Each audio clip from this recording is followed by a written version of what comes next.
రుణమాఫీ చేయాలని సంకల్పించింది.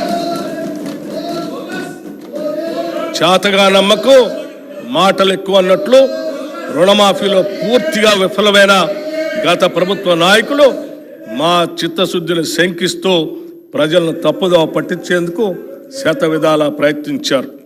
ఇంకా ప్రయత్నిస్తూనే ఉన్నారు.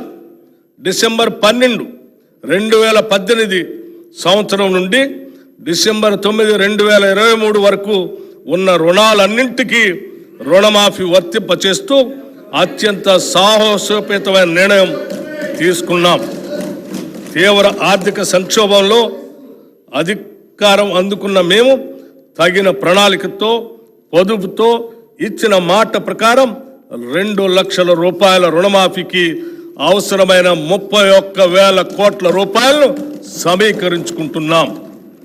జూలై 18న 1,00,000 రూపాయల వరకు ఒకటేసారి రుణం ఉన్న 11,34,000 రైతన్నలకు 6,035 కోట్ల రూపాయలు రుణమాఫీ మొత్తాన్ని వారి ఖాతాల్లో ఒకేసారి జమ చేశాం.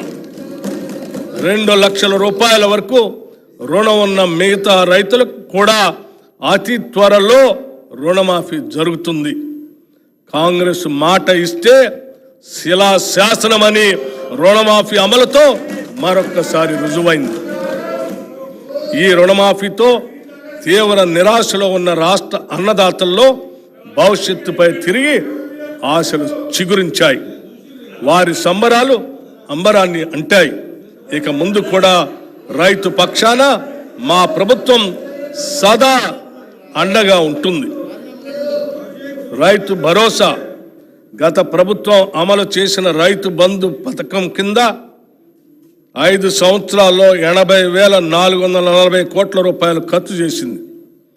దీనిలో అధిక శాతం లబ్ధి అనర్హులకి, సాగులో లేని భూమి యజమానులకి, రియల్ ఎస్టేట్ వ్యాపారులకి అందటం వల్ల నిధులు భారీగా దుర్వినియోగం అయ్యాయి. గత ప్రభుత్వం చేసిన ఈ నిర్వాహకం వల్ల ప్రభుత్వ సొమ్ము నిరుపయోగమైంది. గత ప్రభుత్వం వారు రూపొందించుకున్న నియమ నిబంధనలను వారే తుంగలో తొక్కారు. ఇది చాలా శోచనీయం మరియు క్షమించరాని నేరం. మా ప్రభుత్వం అర్హులైన రైతులకు మాత్రమే లబ్ధి చేకూరేలాగా రైతు బంధు పథకం స్థానే రైతు భరోసాను తీసుకొచ్చింది. ఈ పథకం ద్వారా అర్హులైన రైతులకు ఏటా ఎకరానికి 15,000 రూపాయలు చెల్లించాలన్నది మా ప్రభుత్వ సంకల్పం. దీని అమలుకు విధి విధానాలు చర్చించి నిర్ణయించడానికి ఒక కేబినెట్ సబ్ కమిటీ ఏర్పాటు చేశాం. ఈ కమిటీ పలు జిల్లాల్లో పర్యటించి ఆ ప్రాంత రైతుల్ని, వ్యవసాయ రంగ నిపుణుల్ని, మేధావుల్ని సంప్రదించి వారి అభిప్రాయాలను సేకరించింది. ప్రజాభిప్రాయాలన్నింటినీ క్రోడీకరించి వాటిని గౌరవ సభలో ఉంచి చర్చించి గౌరవ శాసనసభ్యుల అందరి అభిప్రాయాన్ని తీసుకొని అమలు చేయాల్సిన విధి విధానాలపై తగిన నిర్ణయం తీసుకుంటాం. ప్రభుత్వ విధానాలు పారదర్శకంగా ప్రజల భాగస్వామ్యంతో ఖరారు చేయాలి. అంతేకాని 4 గోడల గడిల మధ్యన కాదు అని మా పనితీరుకు రైతు భరోసా విధానం ఒక ఉదాహరణ. రైతు కూలీల సంక్షేమం.